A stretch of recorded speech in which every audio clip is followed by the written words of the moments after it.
Bueno, buenos días. Mi nombre es Victoria Gándara, yo soy psicóloga clínica, cofundadora de CEPASI. CEPASI es un centro de prevención y atención del abuso sexual en la infancia. Somos una organización sin fines de lucro que fue creada en el 2018, eh, luego de ver la cantidad de casos de abuso sexual que llegaban al hospital de clínicas, que era donde trabajábamos en ese momento quienes creamos CEPASI. Hoy vamos a hablar un poquito acerca de lo que es el abuso sexual en la infancia, cómo se manifiesta, las etapas y, bueno, y otras cosas en las próximas clases. Espero que lo aproveche. Cualquier cosa pasamos al final de la clase los datos de CEPASI para que nos puedan contactar. Voy a compartir pantalla, perdón, un segundito. Bueno.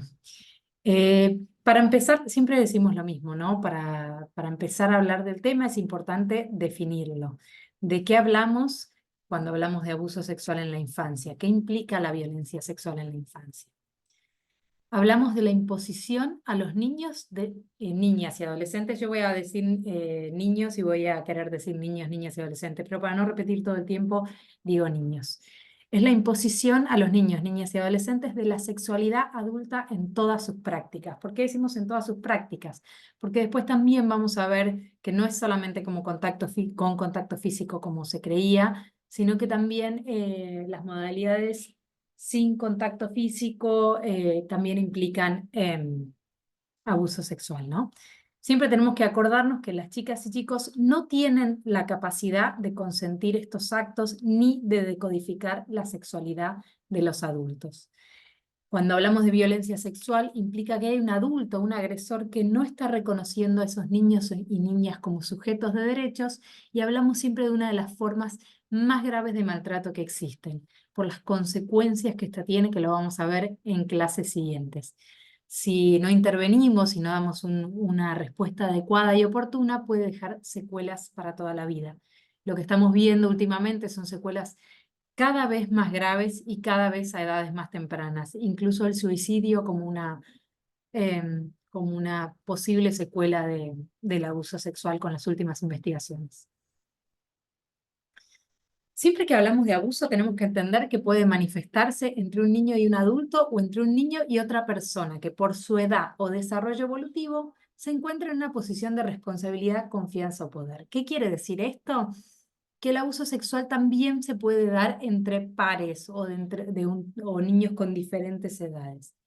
De hecho, las últimas investigaciones de Estados Unidos, pero lo que sí estamos viendo es que casi siempre podemos extrapolar las investigaciones de allá para acá, casi el 70% de los abusos hoy son cometidos por adolescentes u otros niños.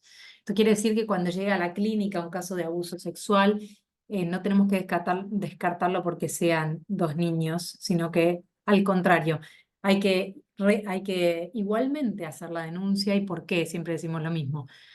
Porque cuando hablamos de un chico, chica o adolescente que está teniendo conductas abusivas con otro niño o niña, eh, hay dos cosas que son fundamentales. Uno, que podemos estar detrás de una cadena de abusos, es decir, que este otro niño o niña que está teniendo conductas abusivas puede estar también siendo abusado de él. Y entonces está repitiendo lo que a él le está pasando. Eso por un lado. Y por el otro, porque también cuando hacemos la denuncia, cuando notificamos a la defensoría, eh, ese niño o niña que está teniendo conductas abusivas tiene la posibilidad de recibir un tratamiento y no cristalizar su personalidad en una personalidad abusiva. Es decir, que no se convierta en un futuro abusador, que pueda salir de ese rol, ¿no? Como les decía antes, acá pueden ser actos sexuales en los cuales no haya contacto físico, como es el exhibicionismo o la exposición a la pornografía, y pueden ocurrir también a través de Internet, que es lo que conocemos como grooming. ¿Sí? Sabemos que el grooming, a pesar de que no haya contacto físico, y acá radica la importancia de por qué hacer hincapié en esto de que puede ser con o sin contacto físico, las consecuencias, la sintomatología es casi exactamente igual a la del abuso sexual con contacto físico, ¿sí? Y siempre que hablamos de abuso sexual en la infancia, hablamos de actividades que tienen como fin gratificar o satisfacer únicamente las necesidades del abusador, ¿sí? Es importante también recalcar que hablamos de un vínculo en el abuso sexual, un vínculo donde hay una dependencia emocional y afectiva que tienen esos niños con respecto a ese adulto agresor, y es lo que va a fijar esta asimetría de poder en la que se va a basar el agresor para perpetrar la violencia. En otras palabras, estos abusadores van a explotar esa dependencia. ¿Qué quiere decir? Hay un adulto y hay un niño que depende de ese adulto por cuidados, ya sea en la escuela o en la casa o donde sea, que depende de ese adulto y ese adulto se aprovecha de esa dependencia para abusar de ese niño. Por eso siempre hablamos de que el abuso sexual se constituye como un vínculo depredador que se va a apoyar sobre uno previo de amor, de confianza y de dependencia. Y esto es lo que va a hacer que para las chicas y los chicos sea tan difícil reconocerse como víctimas. Ellos suelen pensar, las víctimas suelen culpabilizarse a sí mismos, suelen pensar, no, bueno, pero yo accedí, yo nunca dije que no. No, es muy difícil para la víctima que está entrampada en este vínculo de dependencia emocional y afectiva, que debería ser también de cuidado, ¿no? Y que el agresor se está aprovechando de eso, es muy difícil que se puedan reconocer como víctimas. Entonces vamos a decir que cuando hay abuso vamos a hablar de coerción, que va a haber asimetría de poder, de conocimiento y de gratificación. De poder que puede ser económico, social, físico, pero hay asimetría de poder, de conocimiento en cuanto a los conocimientos de la sexualidad y de gratificación, como les decía antes, que las únicas necesidades satisfechas son las del agresor. ¿Mm? Y siempre hablamos de que hay un psiquismo que no está preparado para decodificar la sexualidad adulta. No hay posibilidad de ese niño de dar consentimiento desde una posición de sujeto, ¿sí? Siempre decimos en CEPASI que no hay abusos chiquitos y abusos grandes. El abuso es siempre abuso y se va a inscribir de manera traumática. Entonces es importante recordar esto, nunca minimizar los abusos. Fue solo una vez, solo me tocó la cola o solo, no sé, eh, fue solo a través de internet. No, no minimicemos los abusos. Es siempre abuso y se inscribe de manera traumática, ¿sí? Vamos a hablar un poquito de los datos, de por qué tenemos que hablar de este tema y es importante capacitarnos sobre este tema. Según la OMS, una de cada 5 niñas y uno de cada 13 niños son víctimas de abuso sexual antes de llegar a los 18 años. Estas cifras son viejas, son del 2018, si no me equivoco, por lo cual ya quedaron viejas y nosotros encima siempre hablamos de que esto es apenas la punta del iceberg, ¿sí? Ahora les cuento el siguiente dato para que se den una cuenta, para que se den una idea de por qué hablamos de que es la punta del iceberg. En Argentina se estima que de cada 1000 abusos se denuncian solo 100 y se va a condenar solo uno. Eh, Esto quiere decir que hay muchos de los abusos que nunca llegan a ser denunciados, que nunca llegan al consultorio y que nunca llegamos a enterarnos hasta la vida adulta. Hace poco se publicó un estudio que hablaba que el 85% de las víctimas de abuso sexual no consiguen pedir ayuda hasta llegar a la edad adulta. Por eso hablamos de que son apenas la punta del iceberg y son cifras que evidencian la invisibilidad de esta problemática en nuestra sociedad. Eh, y como siempre decimos, la mayoría de los casos, más del 90%, suelen ser intrafamiliares. Siempre nos parece importante hablar acerca de los mitos, ¿no? Y las falsas creencias que están instaladas en la sociedad. ¿Por qué? Porque atrás de estos mitos, que muchas veces parecen como inofensivos, eh, muchas veces son las cosas que hacen que para las víctimas sea tan difícil romper el silencio, por las creencias que todos sostenemos, que nos atraviesan a todos, como sociedad, como profesionales. Son cosas que eh, si no estamos al tanto de que estamos siendo atravesadas por ellas, no, nos van a dificultar mucho la acción, ¿sí?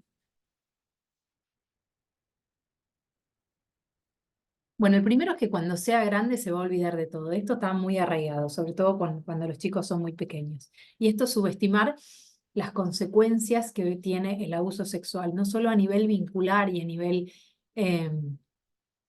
y las consecuencias emocionales que puede tener, sino también hasta neurobiológicas, sabemos hoy. Hay estudios que muestran las alteraciones que se van produciendo en el cerebro en las víctimas que fueron, en las víctimas de abuso sexual, ¿sí? Entonces es importante nunca minimizar esto, saber que el abuso, si no intervenimos, se va a inscribir de manera traumática. Entonces ahí está la importancia de cuando viene un niño y nos cuenta que está siendo abusado, creerle y responder de una manera efectiva frente a ese abuso, ¿sí?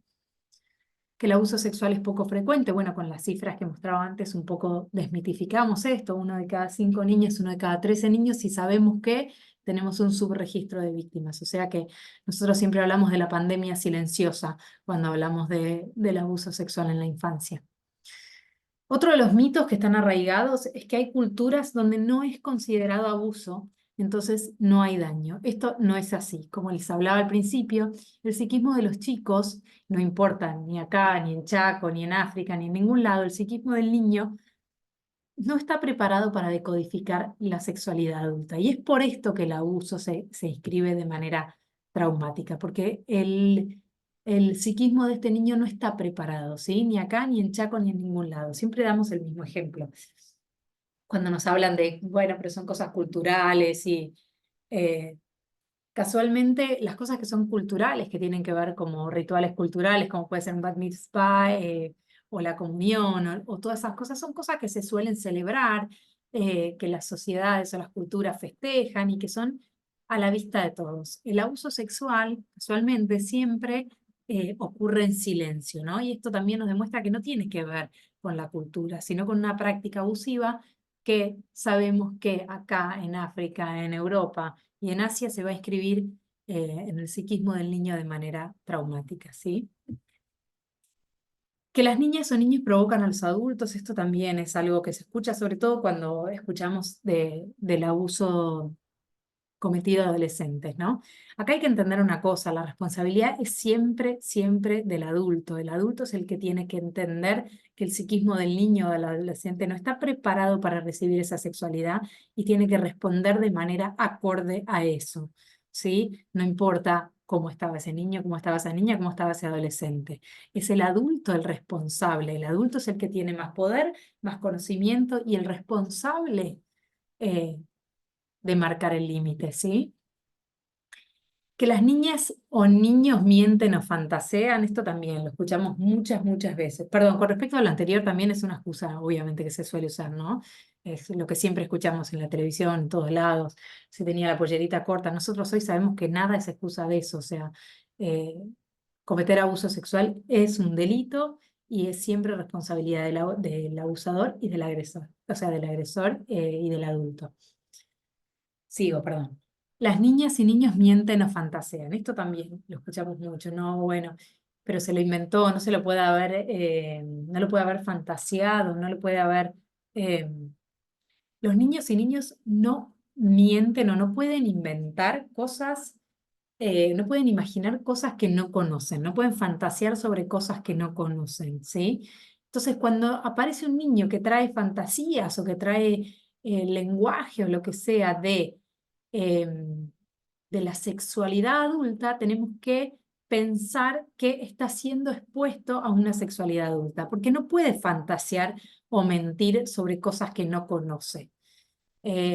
Los chicos y chicas en general cuando mienten lo hacen o para ganar un premio o para evitar un castigo y lo hacen con cosas de su cotidianidad, con el chocolate que se me cayó, con esto que rompí, si se me rompió un vaso, bueno, miento que fue mi hermanito o lo que fuera, pero con cosas de su cotidianidad. No pueden fantasear o mentir con cosas que no conocen y que tienen que ver con la vida adulta como es la sexualidad adulta, ¿sí? Eh, que ocurre en determinadas clases sociales. Esto también es algo que escuchamos muy frecuentemente. Nosotros lo que sabemos hoy es que las clases sociales con más recursos lo que tienen justamente es más recursos para esconder estos abusos, ¿sí? Por ejemplo, yo voy al pediatra y el pediatra empieza a sospechar de abuso y ¿qué hago? Entonces cambio de pediatra. En cambio, alguien que depende de un centro de salud, de un hospital, si el centro de salud o el hospital empiezan a levantar sospechas, quizás no tenga tantos recursos o para cambiarlo de escuela o para cambiarlo de hospital o para mudarme de lugar porque alguien sospechó. Entonces, lo que sabemos en realidad es que no es que pasan determinadas clases sociales, sino que algunas clases sociales tienen menos recursos para esconder los abusos, que es un problema que debe resolverse puertas adentro. Esto es algo que se creía hasta el 2018, donde cambió la ley. La ley en Argentina decía que era un problema como doméstico y que no era de obligación, perdón, que no, ay, no me salen las palabras, pero que cuando alguien denunciaba, el padre, madre o tutor de ese niño debía confirmar esta denuncia para que la justicia investigara. Hoy, frente a una denuncia de abuso sexual, la justicia, el Estado tiene la obligación de investigar sin la confirmación de los padres, ¿no? Y esto es fundamental porque recuerden, como decía antes, que la mayoría de los abusos son intrafamiliares. Entonces, imagínense todos los abusos que quedaron invisibilizados frente a una denuncia que no era confirmada por los padres. Que las madres o psicólogos les meten ideas en la cabeza a los chicos. Esto un poco va en línea con el mito que hablábamos antes de la posibilidad de si los niños mienten o fantasean.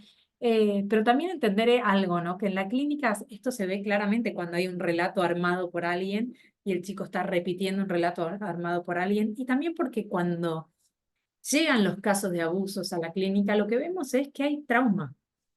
Y en estos casos donde alguien puede estar intentando que, les cuento que las investigaciones en Argentina eh, refieren que son menos del 5% de los casos que fueron denuncias de abuso que se vio que era inducido por alguna madre, o padre o tutor, digamos. Pero bueno, de cualquier manera, contarles esto, que esto se puede diferenciar en la clínica, claramente cuando alguien está siendo inducido a repetir un relato, porque se ve que es un relato de un adulto repetido por un niño y porque además no vemos el trauma que se ve cuando aparecen casos de abuso, ¿sí?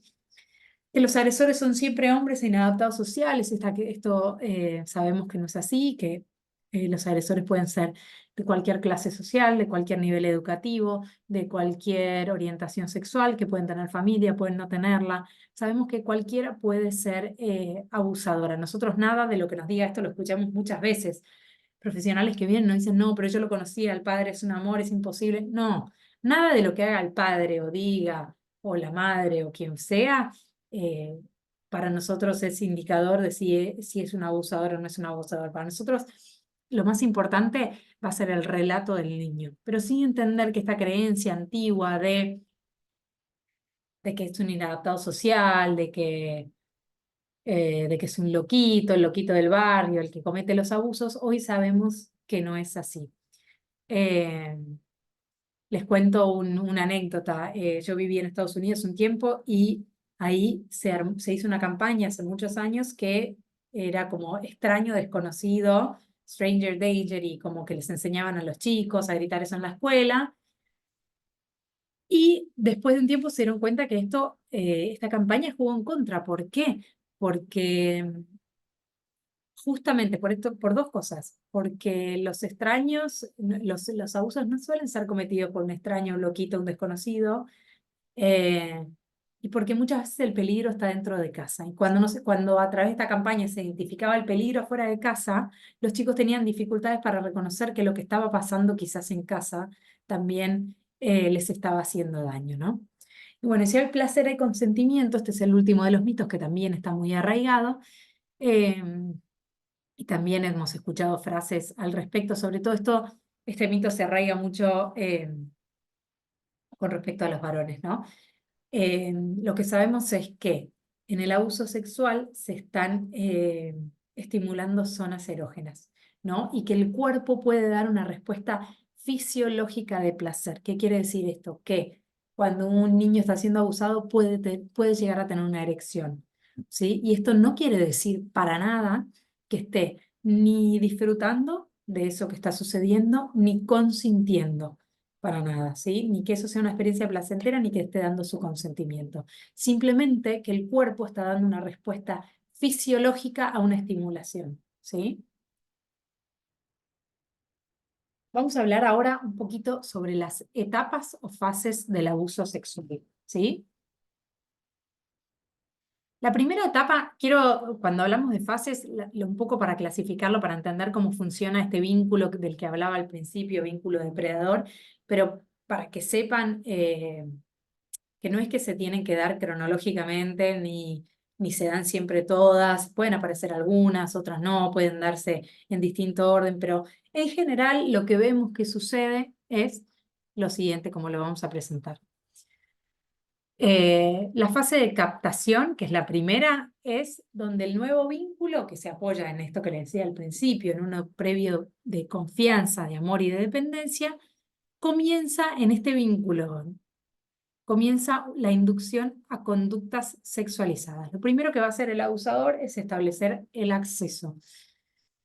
Cuando se hizo una investigación donde se consultaba a abusadores que habían sido condenados, qué era lo que ellos buscaban en niños o si tuvieran que escribir un manual del abusador, qué es lo que ellos escribirían, lo primero que decían era, en realidad no, ellos no elegían a sus víctimas tanto por las características físicas, por la edad o por lo siguiente, sino que lo primero que a ellos les hacía elegir la víctima era si tenían acceso o no. Y esto es, me ofrezco a cuidarlo, me ofrezco a bañarlo, lo quiero llevar a dormir, todas estas cosas que, por Dios, obviamente que no quiere decir que cualquiera que se ofrezca a cuidar a un chico, bañarlo, cambiarlo, eh, sea abusador, pero sí que es una de las maneras y que tenemos que tener cuidado, ¿no? También a quien...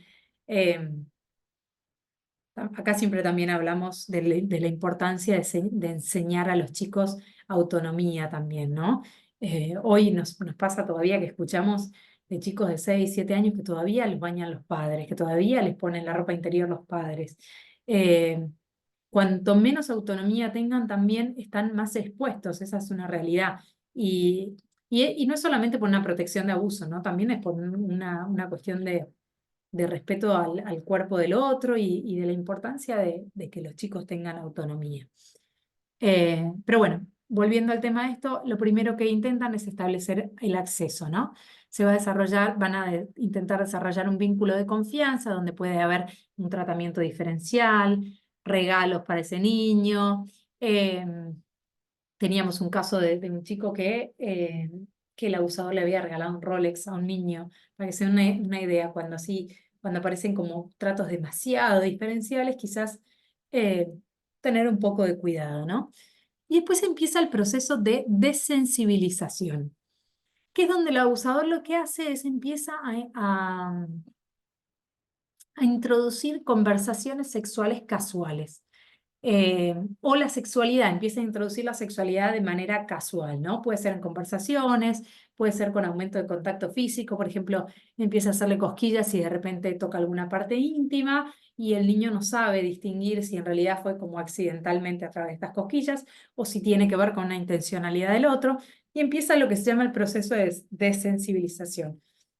Esto también pasa mucho a través de Internet, con preguntas empiezan contactando a los adolescentes con preguntas que parecen inofensivas, como, bueno, ¿qué cosas te gustan? ¿Qué cosas no te gustan? Y después empiezan a cambiar el tono hacia lo sexual, ¿no? ¿Tenés novia? ¿No tenés, no, tenés novio? ¿Tuviste relaciones sexuales con tu novia? Y empiezan a sexualizar ese vínculo, ¿no?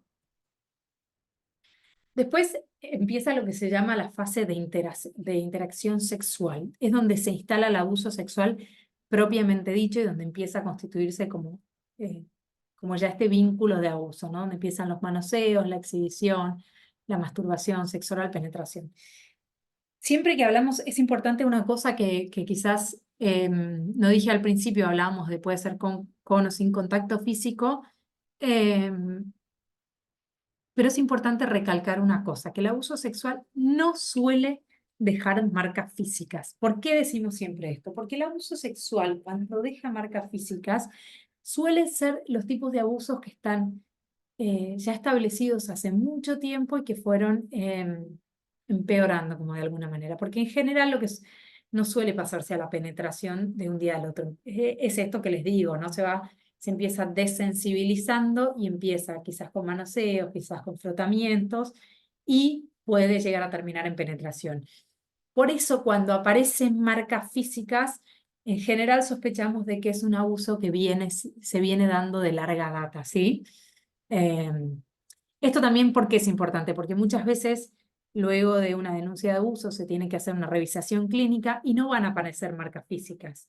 Y esto no implica que no haya habido abuso, sino simplemente que quizás no hubo penetración, pero no implica que no haya existido abuso, ¿sí? O que no haya habido, o que no haya, que la revisación no haya marcas físicas, implica que quizás no haya sido con contacto o que el contacto no haya llegado a lesionar al niño o niña. Después empieza la fase del secreto, que es lo que va a permitirle al abusador consolidar este abuso y sostenerlo en el tiempo. Sirve como anclaje en el vínculo con el abusador. ¿Qué es lo que hace el abusador en esta fase? Va a tratar de responsabilizar a la víctima. La va a hacer sentir parte de este abuso, ¿sí? Eh, Le va a decir, vos no me dijiste que no, vos querías ser parte, vos lo disfrutaste. Va a hacer que la víctima se sienta responsable de lo que está sucediendo. Nosotros sabemos, como les decía al principio, que el responsable es siempre el abusador y el agresor. Pero este es el mecanismo que encuentra el agresor para consolidar este abuso y sostenerlo en el tiempo. ¿Sí? Y que el niño no puede hablar. Se puede dar a través de hacerlo responsable o también a través de amenazas. Por ejemplo, le voy a contar si vos hablás, a mí me van a llevar preso y se va a romper toda la familia, o si vos decís algo, tu mamá se va a poner muy triste, o si vos contás, se va a romper toda la familia. Y la realidad también lo que pasa, y después lo vamos a ver en la última fase, es que todas estas cosas suelen terminar pasando, porque cuando un niño logra develar un abuso, obviamente que se rompe, digamos, obviamente no. En el mejor de los casos hay una familia que muchas veces se desarma, que tiene que aislar a uno de los padres, o al agresor, o a quien fuera, o que por ahí hay que dejar de ver a los abuelos porque era el abuelo que cometía el abuso. Eh, y muchas veces esto que hizo el abusador, esto donde trabajó en esta fase del secreto, hace eh, que el niño se sienta culpable, que se sienta responsable. Eh, por eso es donde acá los abusadores trabajan mucho para que el niño nunca pueda hablar y por eso para nosotros también es tan difícil y hoy sigue siendo una problemática tan invisibilizada, ¿no? Por eso siempre hablamos de la importancia, dos cosas fundamentales, ¿no? De hablar de este tema, que no sea un tema tabú, cosa de que si alguien lo está sufriendo sienta que puede hablar con nosotros. em, y por otra parte, la importancia y lo fundamental, fundamental siempre, importantísimo, de creerles a los niños cuando hablan. ¿Sí? Cuando un niño cuenta un abuso, hay que creerles. Después, en otra de las clases, vamos a hablar un poquito más sobre este tema, pero entender que es fundamental que hay que creerles, decirles que vamos a buscar ayuda y buscarla, ¿sí? No sobrereaccionar, no tener reacciones como de emociones violentas, por más que lo sintamos, eh, no prometer cosas que no podemos cumplir, por ejemplo, va a ir preso porque no sabemos, la justicia no actúa como nos gustaría y muchas veces implica esto que los abusadores están libres. Entonces, lo fundamental en esto va a ser, como les decía al principio, creerles a los chicos y actuar buscando ayuda, la ayuda que ellos, dar la respuesta que ellos están esperando, ¿sí? La fase del develamiento se da pocas veces, la verdad, y generalmente se produce porque alguien del entorno o detecta síntomas o facilita de alguna manera o habilita el pedido de ayuda. Esto es lo que les decía al principio de poder hablar de este tema, que no sea un tema tabú, un tema invisible, que habilitar siempre la comunicación para que si alguien está sufriendo esto se sienta en confianza para contarnos, ¿no? Esta fase es muy importante y va a ser muy importante acá y fundamental el cómo actuemos nosotros, ¿sí? Lo que vayamos a hacer, cómo vayamos a responder, porque de esto va a depender el pronóstico de ese chico o adolescente, ¿sí? Hoy sabemos que el factor de mejor pronóstico en los casos de abuso sexual va a ser la reacción del entorno, ¿sí? Si hay un entorno que cree, que contiene, que acompaña, que denuncia, ese pronóstico de las consecuencias que tiene el abuso sexual va a ser mucho mejor de el de un niño que tuvo una familia que no le creyó, que le creyó a medias, que le creyó pero que no quiso denunciar porque, bueno, es el abuelo y ya está viejo, o por lo que fuera, ¿sí? La reacción del entorno es fundamental. Y después, por último, está la fase de supresión o retractación. Esto era lo que antes, por lo que antes quedaba tan invisibilizado el abuso, que después supimos que es casi una suerte de confirmación del abuso sexual, ¿no? Muchas veces, como esto que les decía antes, frente al develamiento, frente al descubrimiento, cuando se descubre el abuso, eh, surge como reacción culpa, ¿no? En este niño. Se siente culpable de lo que pasó. Obviamente que no es culpable de nada, pero se sienten culpables como de romper este pacto secreto que tenía con el abusador, o que el abusador en realidad, donde el abusador lo había entrampado, y de las consecuencias que esto tiene para su entorno. Ven que una familia se rompe, ven que hay padres que están muy tristes, eh, ven que las cosas quizás al principio no empeoran en el sentido de, digamos, por ahí se corta el abuso, pero aparecen un montón de otras consecuencias de lo que implica, obviamente, que haya un abusador en la familia o que alguien del entorno cercano esté cometiendo abusos y se sienten culpables por esto y entonces se retractan. Siempre contamos un caso que llegó al hospital de una nena que tenía lesiones. Como les decía antes, recuerden que las marcas físicas quedan cuando son abusos que vienen de larga data y demás, que tenía lesiones, muchas lesiones en el cuerpo, en los genitales, y tenía una enfermedad de transmisión sexual, una nena de 10 años, y que ella decía que no, se retractaba de lo que había dicho, del abuso que ella había develado.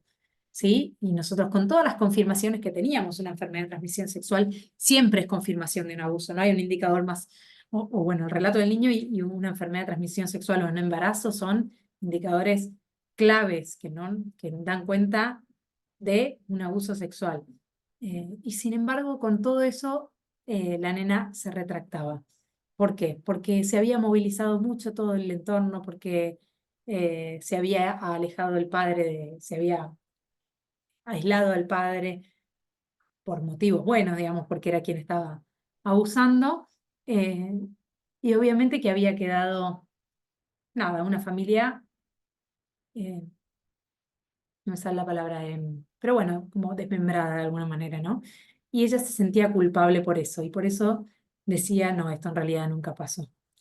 Eh, Nosotros sabemos que la responsabilidad, por supuesto, que siempre es del abusador, que todo lo que suceda a partir de un develamiento es responsabilidad del abusador y de quien cometió el abuso, y de que el niño lo único que está haciendo es pedir ayuda y que depende de nosotros como adultos escuchar ese pedido o no.